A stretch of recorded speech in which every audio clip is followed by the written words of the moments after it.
नमस्कार और स्वागत है। आज हम भारतीय न्याय संहिता 2023 के एक बेहद बेहद जरूरी अध्याय पर चर्चा करने वाले हैं।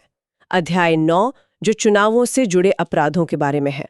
और मैं बता दूं, खासकर जो विधि यानी लॉ के छात्र हैं, उनके लिए ये चर्चा बहुत ही काम की होने वाली है। बिल्कुल। हम सब जानते हैं कि भारत जैसे लोकतंत्र में चुनाव एक त्योहार की तरह है, लेकिन इस त्योहार की पवित्रता बनाए रखना शायद सबसे बड़ी चुनौती है। सही कहा। यह अध्याय इसी चुनौती से निपटने के लिए आप कह सकते हैं कानूनी हथियार देता है।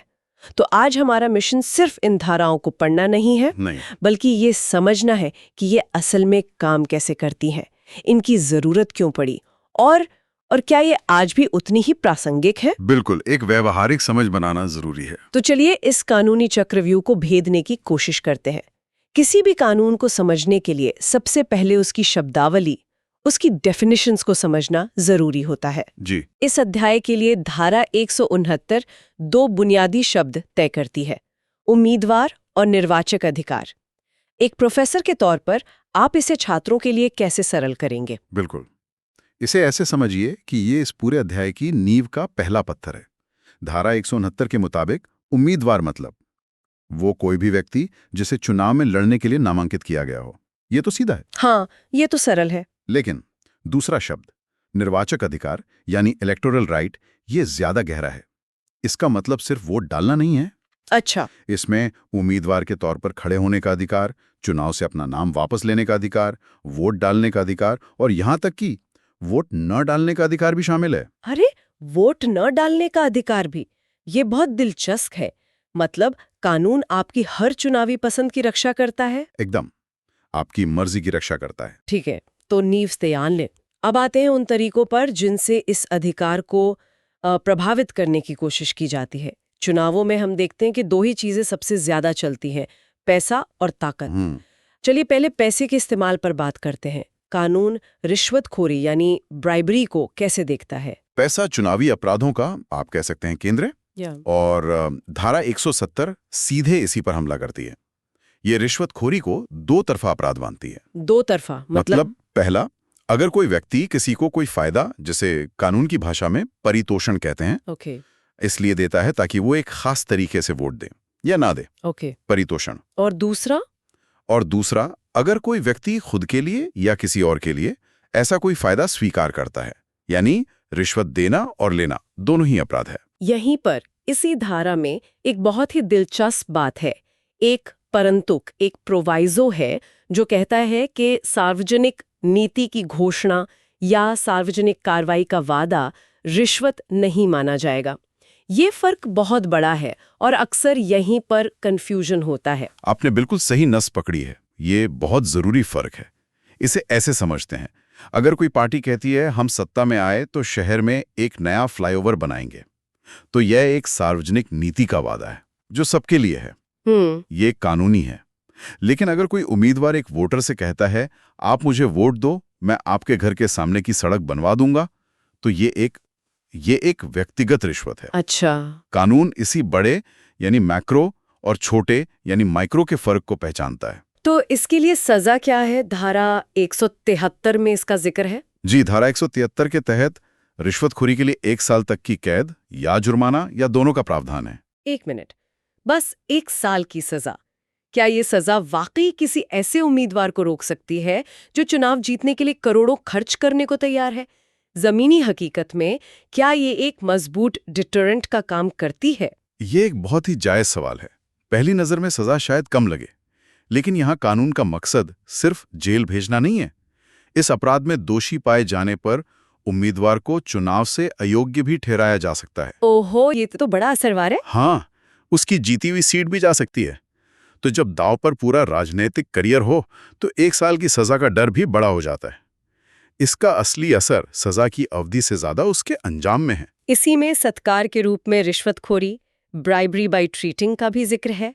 लेकिन कई लोग ये तर्क दे सकते हैं कि चुनाव के दौरान दावत देना या लोगों की मेजबानी करना, ये तो भारतीय राजनीति का एक हिस्सा सा रहा है। ये भी एक बहुत व्यवहारिक सवाल है। देखिए, कानून बनाने वाले जानते थे कि छोटे मोटे सत्कार और वोट खरीदने के लिए दी गई बड़ी दावत में फर्क होता है। अच्छा। सत्कार का मतलब है जब फायदा भोजन, पेय या मनोरंजन के रूप में हो, जैसे वोटरों के लिए शराब या दावत का आयोजन करना। ये भी रिश्वतखोरी ही है, लेकिन इसके लिए सजा थोड़ी हल्की रखी गई है, सिर्फ जुर्माना। इसमें जेल का प्रावधान नहीं है। तो जेल नहीं होगी? नहीं, कानून यहाँ इरादे को देखता है।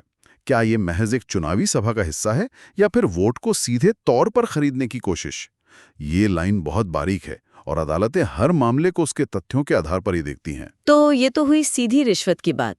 लेकिन पैसे का खेल तो और भी तरीकों से होता है ना? जैसे बेहिसाब खर्च। इसे कानून कैसे कंट्रोल करता है? बिल्कुल, इसके लिए दो और धाराएं हैं, 176 और 177, जो चुनावी खर्चों में पारदर्शिता, ट्रांसपेरेंसी लाने के लिए हैं। धारा 176 अवैध भुगतान की बात करती है। मतलब अगर कोई व्यक्ति किसी उम्मीदवार के चुनाव प्रचार में उसकी लिखित इजाजत के बिना पैसा खर्च करता है, जैसे पोस्टर छपवा दिए या विज्ञापन दे दिए। हाँ बिल्कुल, तो उस पे 10,000 रुपए तक का जुर्माना लग सकता है। इसका मकसद घोस्ट या छद्म खर्चों को रोकना है। और धारा 177? धारा 177 और भी सीधी है। ये चुनाव खातों को रखने में विफलता के बारे में है।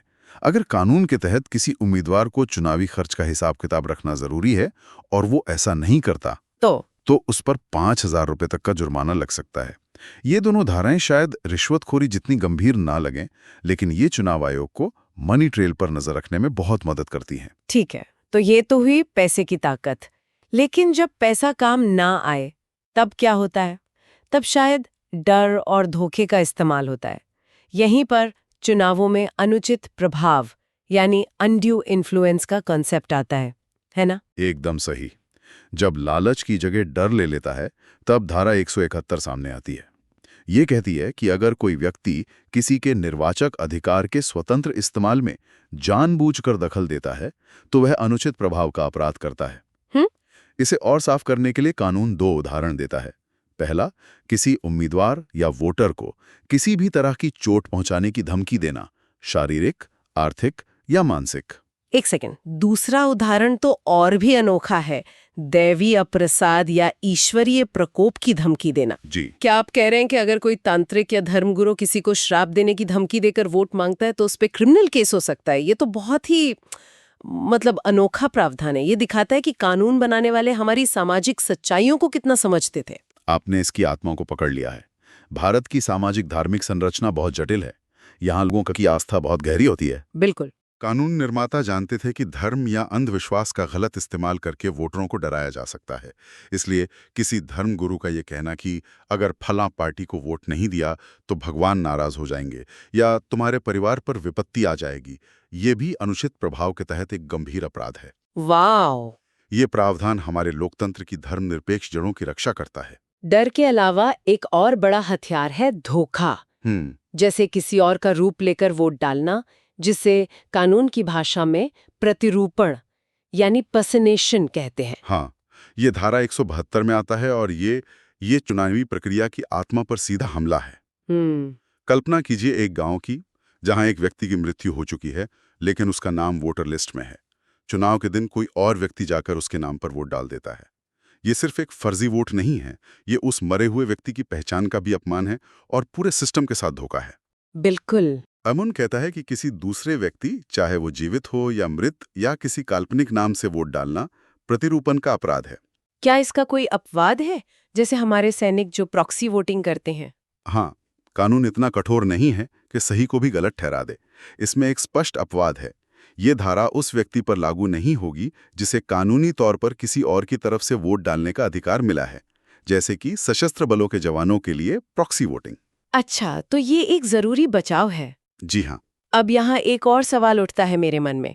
धारा 174 के मुताबिक अनुचित प्रभाव और प्रतिरूपण दोनों की सजा एक ही है, 1 साल तक की कैद या जुर्माना या दोनों।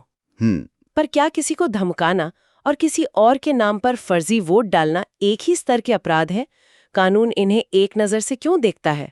ये बहुत अच्छा सवाल है।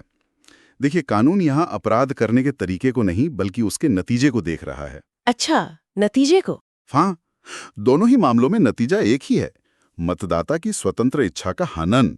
एक में आप डरा कर उसकी इच्छा को बदल रहे हैं और दूसरे में आप उसकी इच्छा को पूरी तरह से खत्म करके उसकी जगह अपनी इच्छा थोप रहे हैं। सही बात है। दोनों ही लोकतंत्र के मूल सिद्धांत एक व्यक्ति, एक वोट, एक मूल्य पर प्रहार करते हैं। इसीलिए कानून उन्हें समान गंभीरता से लेता है। धोखे का एक और रूप है झूठी खबरें फैलाना। आज के दौर में तो ये सबसे बड़ा हथियार बन गया है।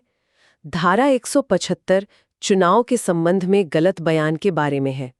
ये क्या कहता है? ये धारा आज के फेक न्यूज के दौर में और भी ज्यादा प्रासंगिक हो गई है। ये कहती है कि अगर कोई व्यक्ति चुनाव के नतीजों पर असर डालने के इरादे से किसी उम्मीदवार के व्यक्तिगत चरित्र या आचरण के बारे में व्यक्तिगत चरित्र या आचरण के बारे में कोई ऐसा बयान देता या छापता है जो झूठा है और उसे पता है कि ये झूठा है, तो उसे सजा मिलेगी। यहाँ व्यक्तिगत चरित्र पर जोर देना जरूरी है ना? बिल्कुल।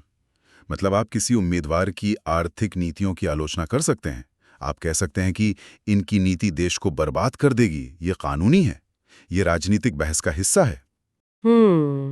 लेकिन अगर आप ये झूठा दावा करते हैं कि ये उम्मीदवार एक भ्रष्ट व्यक्ति है या उसके परिवार के बारे में कोई झूठी अफवाह फैलाते हैं, तो ये धारा 175 के तहत अपराध होगा। और इसकी सजा? हालांकि इसकी सजा सिर्फ जुर्माना है, इसमें जेल का प्रावधान नहीं है, क्योंकि कानून राजनीतिक आलोचना और व्यक्तिगत कीचड़ उछालने में एक फर्क रखना चाहता है। तो इस पूरी चर्चा को अगर हम समेटें, हमने देखा कि कानून कैसे पैसे के जोर को, यानी रिश्वतखोरी और अवैध खर्चों के जरिए, और डर धोखे के खेल को, यानी धमकी, प्रतिरूपण और झूठे बयानों के जरिए रोकने के लिए एक मजबूत ढांचा तैयार करता है। हाँ, और ये समझना महत्वपूर्ण है कि ये कानून केवल दंडात्मक नहीं है, बल्कि निवारक भी हैं। इनका उद्देश्य एक ऐसा माहौल बनाना है जहां हर उम्मीदवार को बराबरी का मौका मिले। बिल्कुल। और हर मतदाता बिना किसी लालच या डर के अपनी स्वतंत्र इच्छा से सरकार चुन सके। ये प्रावधान लोकतंत्र की मशीनरी में तेल की तरह हैं, जो उसे जाम होने से बचाते हैं। ये तो बिल्कुल स्पष्ट है कि भारतीय न्याय संहिता का अध्याय 9 चुनावी प्रक्रिया की हर छोटी बड़ी खामी को दूर करने और लोकतंत्र के सबसे बड़े उत्सव को निष्पक्ष बनाए रखने के लिए एक मजबूत कानूनी ढांचा प्रदान करता है। जी। आज की चर्चा समाप्त करने से पहले हमारे विधि के छात्रों और सभी सुनने वालों के लिए एक विचारणीय प्रश्न छोड़ जाते हैं। जरूर। ये कानून उस दौर में बने थे जब चुनाव प्रचार जमीन पर होता था। आज के डिजिटल युग में जब ऑनलाइन गलत सूचना, सोशल मीडिया बॉट्स और डीप फेक जैसी नई चुनौतियां मुंह बाए खड़ी हैं, क्या ये कानून पर्याप्त है या भविष्य में हमें इन अपराधों को नए सिरे से परिभाषित करने और इनके लिए नए कानूनी प्रावधानों की आवश्यकता होगी? इस पर जरूर सोचिएगा।